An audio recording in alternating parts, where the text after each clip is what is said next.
Welcome and thanks for joining us for another episode of Code Girls on Air, a podcast exploring all things technology, female leadership, careers, education, and topics within the nonprofit sector. On this episode, we interviewed Erin Bennet, who is a project development manager at Sandfire Resources. So join Erin and me to hear more of her story.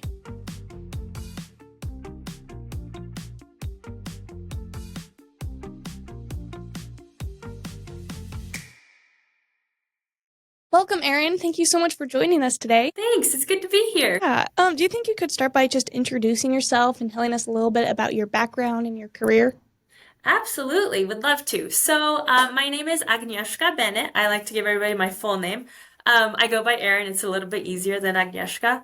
My parents are Polish immigrants, so I'm actually kind of first generation here in the United States, which is pretty interesting perspective to have. So, I grew up really in Colorado Springs, so in beautiful Colorado. I loved growing up there. And really, what I spent most of my time doing was like running around the mountains with my family, which was perfect. Yeah, so I was pretty competitive growing up, and sometimes I feel like that comes through in my work as well, which could be necessary.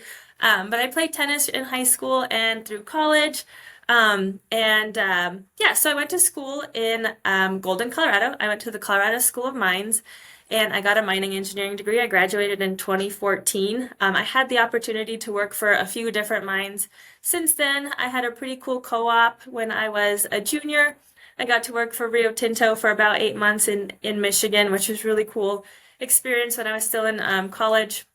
And then from college, I went to work for Stillwater here in Montana. And that's kind of where I first really got my feet in the ground in mining. This is where I really started to learn about it. I put my roots down here in Montana. I met my husband at Stillwater. Now we have 2 beautiful baby girls. So that's been a lot of fun. And so I worked for Stillwater for about 6 years, both in engineering and in geology. So it's cool to see both aspects of that. And then I moved recently, about 3.5 years ago, to this project here. This is the Black Butte Copper Project, and we're a greenfield mine, and it's really exciting to see the other side of mining, right? Stillwater, we were just right in the action. It was in operation, and now we get to build a mine from scratch. So that's kind of my background in my career. Some things I'm also really passionate about is women in mining and really mental health awareness in this industry. Traditionally, mining hasn't been an area where people are really aware of mental wellness, mental health, things like that. So I really like to bring that perspective into mining, and then also diversity and inclusion, bringing women in. So that's really important to me. I try to kind of drive that point to wherever I am. So that's a little bit about me and what I love. Well, thank you. And I'd love to touch more on that later on, too. Yeah. Do you think we could also start by just what inspired you to go into mining? Yeah, good question. So like I mentioned, love to roam around the mountains in Colorado Springs. And so in Colorado, we have a pretty historic old gold mining town. It's called Cripple Creek. And so my family, we'd go there all the time, and we'd do the historic trails. We did historic mining, tours underground. It was a lot of fun. I thought it was fascinating.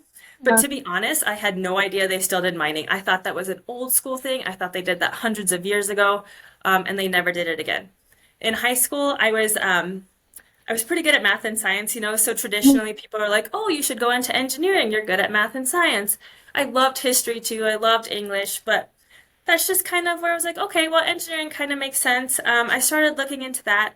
My other passion when I was in high school too was helping kids, and so I would lead a lot of tennis camps for kids. I volunteered with summer camps through my church, and just like I loved working with kids. So my other thought, I kind of had like 2 parallel thoughts. It was like, well, I could go engineering, or maybe I can go into the medical field, maybe be a pediatrician. So my sister actually went to the Colorado School of Mines a year before I did. And my parents were like, well, why don't you try that? Even if you want to go like kind of the medical degree area, you can get a pre-med degree at Colorado School of Mines. It's all kind of science techy. So I said, okay, I'll go that route. So I applied, I got in, and I think I declared my major was chemistry, just because kind of going to the pre-med. Yeah. And I took an intro to mining class the first semester that I was in school, and I loved it. I was like, what? They still do this mining thing. This is amazing. I could be part of something that's both historic and modern. Yeah. And since then, I loved it. I fell in love. I got my degree. I went to Rio Tinto. I did my internship, and I was like, I can't get enough. I want to go back. Hmm. And so I worked for a little bit in engineering. I actually went back to school to get a geology degree about That's two great. years after I got my engineering degree, just to kind of learn it all. And I'm still kind of like in that phase. I'm like, well, what next? Maybe I can do something with metallurgy or environmental. Just kind of get the whole picture. But I just love it. I love everything about mining. The people are great. Yeah, and it's just fascinating. You're learning something new every day. Yeah, that's incredible. So you've been in the industry for a while now. What were some of the challenges you faced when you were first starting out? Because you Yeah, went in right after school, right? yeah. So this is an interesting question. So I think like the traditional challenge that a lot of people face really in any industry is that it's such a steep learning curve. I mean, Mm, you only learn so much in school, but then once you actually get into the industry or to your first job, it's like 95% of the stuff you're doing you never learn in school, right? So I think right. school is really good for teaching you how to teach, and I think that's wonderful. But the steep learning curve is definitely like, oh gosh, okay, there's a lot that I still need to learn.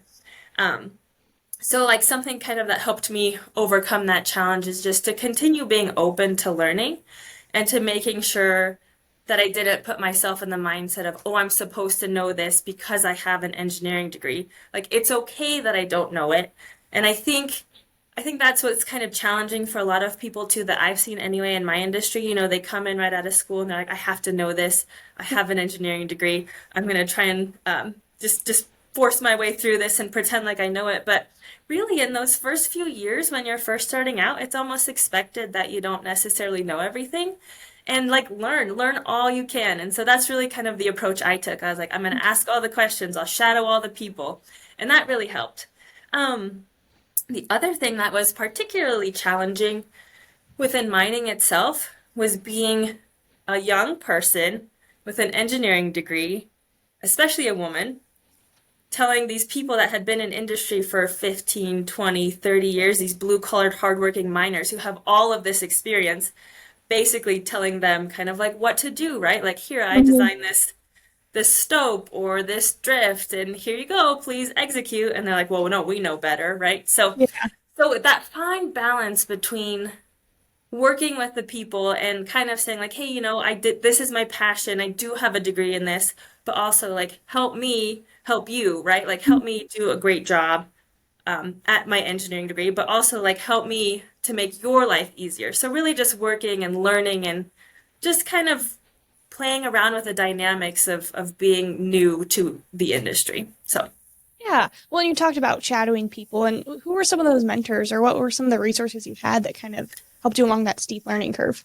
yeah, yeah. So honestly, for me, I would learn from everybody that I could. From, the janitor that would come into my office every day. We'd just chat and be like, hey, how's your experience here? To going down underground with the miners and taking my drawings and saying, here, all right, here's what I have. Like, will this work? To even like up to the GM, to people who weren't even related, right? So Mhm. I'm in engineering. I would go to HR, say, hey, how do you see like the personnel things working out here, and how can I navigate the different relationship and dynamics that are already established within this place? Something else, I have two other ones that are pretty important that I didn't realize were important until I kind of started. So at least for mining, we use a ton of vendors, whether it's for pipe, for ventilation, even for software programs, things like that. They sell us their product and they want to help too. And that's not something I really necessarily knew until one of my mentors actually, she told me, she's like, why don't you just call the vendor? They'll be able to help you better than anyone else.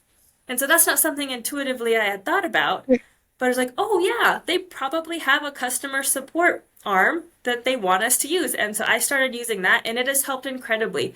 I mean, even for things like Excel, you call Microsoft, we have an IT department, especially for this project here, we're just outsourcing our IT, but it's so easy just to call them and say, hey, how do I do this? And they've done it so many times, it's so much easier for them to just say, oh yeah, just do it this way, rather than me trying to, Google it and Right. then try to figure out what's going on there. So using vendors too. And then something else that was important to me too is using our professional societies. So in mining, we have, a few pretty key professional societies. For me, the Society for Mining, Metallurgy, and Exploration was important. And then also women in mining. So there's a big Mhm. arm, the Women in Mining USA. We also have a chapter here in Montana. All of those resources, they have so many free resources, especially for students and young adults just starting into their career. And then another big thing is their mentor-mentee programs. They make it so easy to find somebody where it doesn't matter what field you're in, right? So say I was in engineering and I wanted to explore geology. They have all those avenues to just talk to people that have been in those different sections of the industry, just telling their experience and helping you through challenges. So taking advantage of those was a really big thing for me as well. Yeah, that's wonderful. And so you also talked about how you worked at Stillwater for a while and that was already up and running, and now you're kind of starting up a new one. Are you in the mines very much? Do you get to visit much? What does the day in your life look like now, I guess is what Yeah. I'm. So, I like this question because a day in my life has drastically changed from the start of Mhm. my career 10 years ago to what it looks like now. So when I first started out, I was actually at the mine site. We wake up at 3 in the morning, get on the bus, get to the mine site, and then you hit the ground running right at 6:30, which was great. I mean, you have all this Mhm. hustle and bustle, people coming out from underground from night shift, going down underground for day shift. Everybody's trying to talk, say, hey, this is what worked, this is what didn't, we need plans here, this is how far we got here. So it's very exciting just right away. You have all of this activity, and then in the middle of the day, you have time to do your designs and to talk to people, work on the projects. And so when I first started out in my engineering field, it was about half and half. I would Mhm. be up on the surface on my computer doing the design work, doing the projects, and then the other half I would go underground and I would actually see how they're being implemented, see if they would work, if there's any challenges, things like that. So then I got my geology degree. I actually went back to work for Stillwater as a production geologist, which was Oh, okay. very interesting. And I would highly recommend anybody that's working in a mine to definitely do some time underground or in the surface pit, depending on where you're at. Um, but I would go underground every day. I was on the shift schedules with the miners, so we were switching between day shift and night shift. We got to see the faces every day. We got to interface with the miners, and that just really brings a whole different level of clarity of why we're doing what we're doing in the engineering field or on the surface, and how it's actually being implemented underground, and how everything really needs to work together. And I think that gave me a unique perspective as well, since I had kind of the engineering portion beforehand, Right. and then I was transitioning into geology. I could see maybe kind of the bigger picture, not the day to day, okay, this is, what's happening today during your shift. It was more like, okay, this is what's happening today, and this is how it impacts the next, 10 rounds. And here we're going to hit a fault and we're going to have to switch. And how do we really make that proactive decision on how we react to that? So that was really cool. So Mhm. then we fast forward to the position I'm in now. And I did start project engineering here. We don't have a mine since we're just starting to develop Right. one. So we really don't have anywhere to even go underground. We have our project site, so we do go out there to visit. Mhm. But a lot of it is desktop work and forward-thinking studies. And it's really interesting at this point, rather than working kind of closely internally with our team, which we still do. At an operating mine, you really kind of stay within your cluster as far as in the engineering department. But where I'm at now, we really work with a whole broad spectrum of consultants, of contractors, really leveraging the industry's broad knowledge base to make sure that we're building this mine, we're designing this mine to be the best that it can be, which is pretty cool. Yeah. So it's a lot less kind of in the field now where I'm at, and it's more working with all the people that have all the knowledge in the field to make sure that when we actually start going underground here, it's going to be the best mine that it can be. So Mhm. what I really love about that is that it could be so different, right? Right. And it can go from, doing design work, going underground, doing these high level studies where it's something different every day. And so that's what really brings me joy is I never really get stuck in a rut. It's always something different that I can work on and with new Yeah. people. And I love that. So it's pretty great. Yeah, no, that is great. I love it when jobs can kind of switch up and stay exciting. So how long will it be until you go underground or until your project gets underway? Yeah, so it really kind of we don't have a date set right now. We're just working through the study phase, and there's a lot of different factors that really affect when we can start. So permitting is a huge thing for us. We've actually Mhm. been very successful with our permitting and working with the Montana arm of the Department of Environmental Quality. And then, of course, financing a new mine and making sure all those studies are complete so we're actually prepared to build a mine. So, right now, we don't necessarily have a set date. Obviously, we have a hope, that we can potentially get this thing going in the next 2 years, but everything Mhm. really kind of depends on what happens in the industry and everything like that. Yeah. Yeah, that makes sense.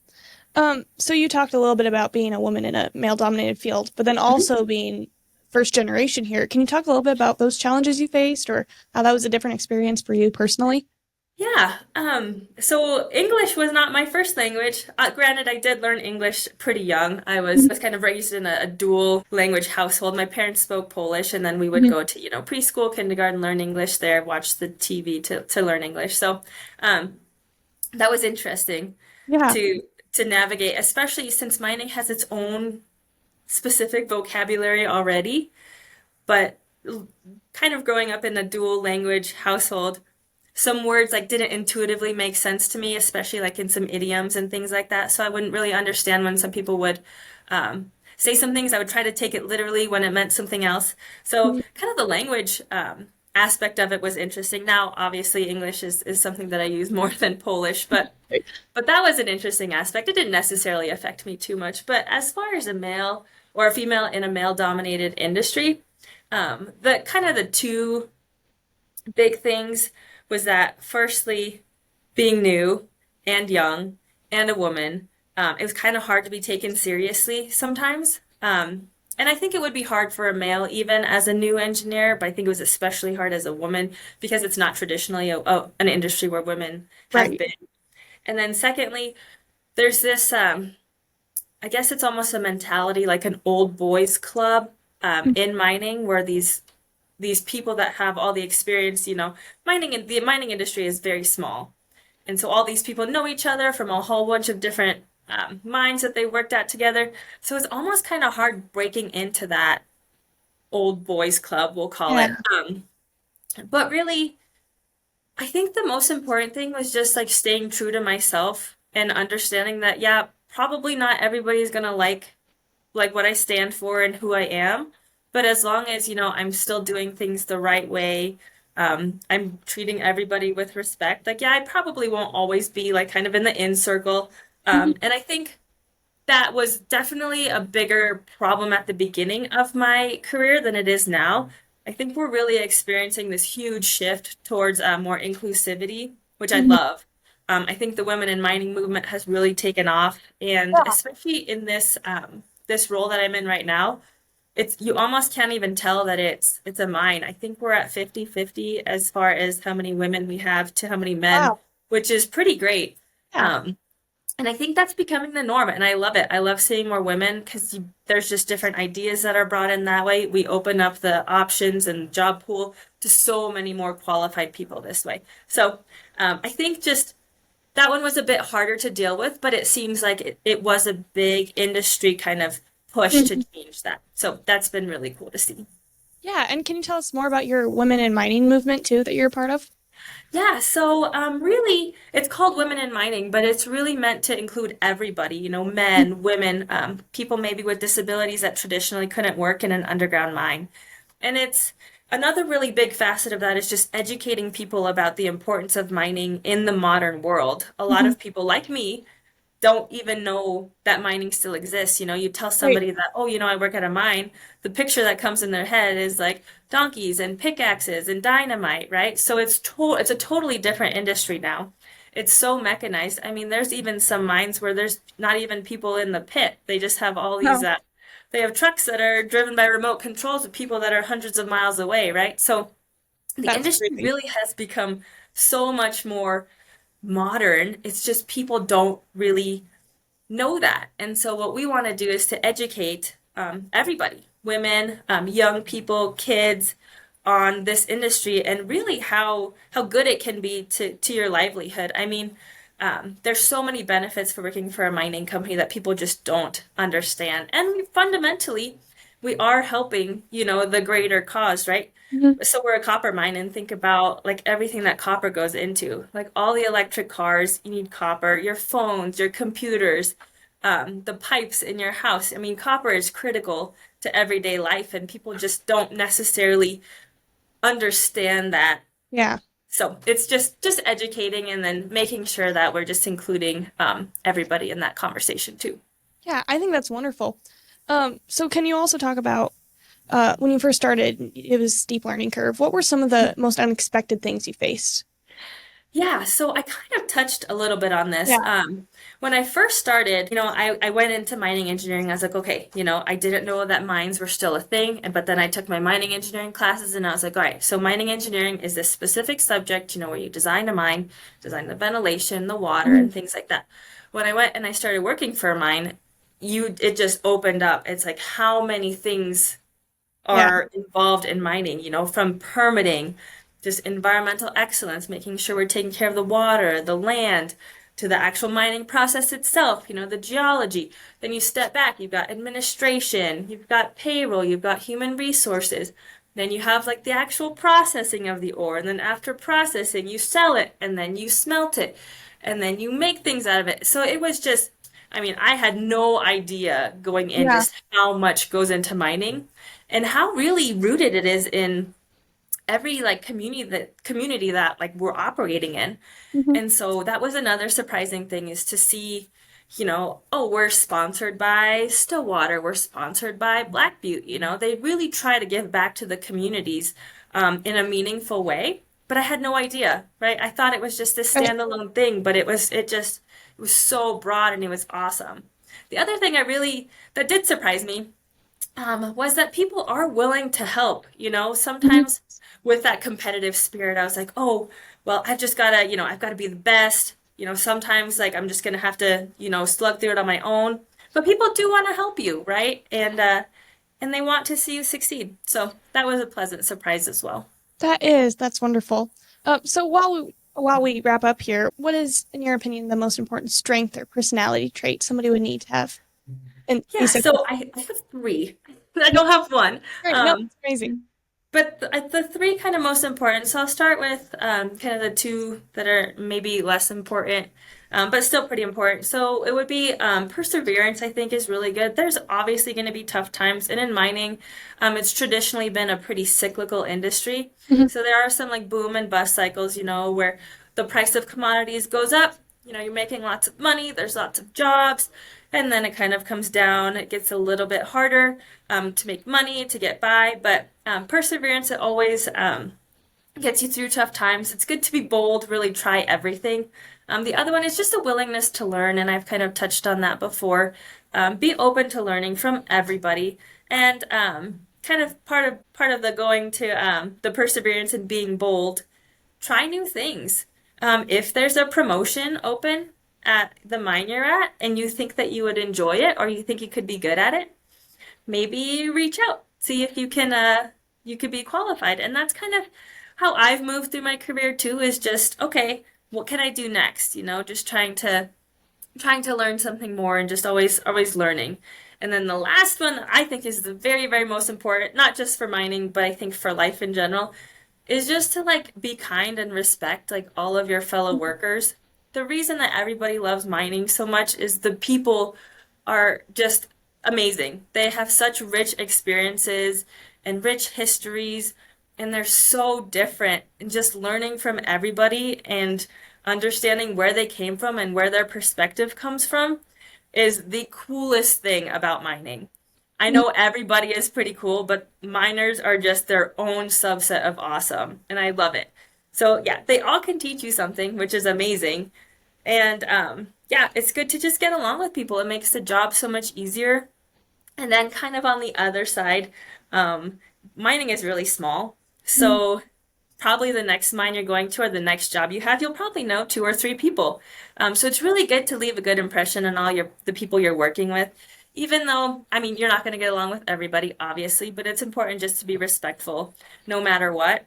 And along with that, just networking with as many people as you can. And I personally, the word networking kind of gives me anxiety because I'm just generally an introverted person.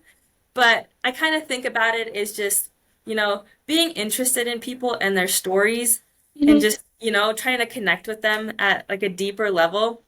I mean, really, that's all networking is, and Mhm. just meeting people, getting to know people, and staying connected to people, and you never really know where those connections can take you. So I think if I had to choose one biggest one, that would definitely be it, is just to be kind and to treat others like you want to be treated and just, yeah, learn from everybody you meet.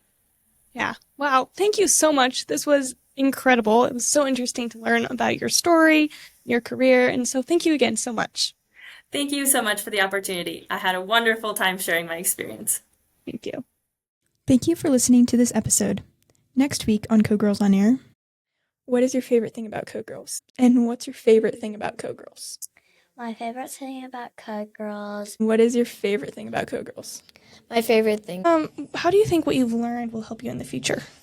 I feel like what I've learned will help me in the future because the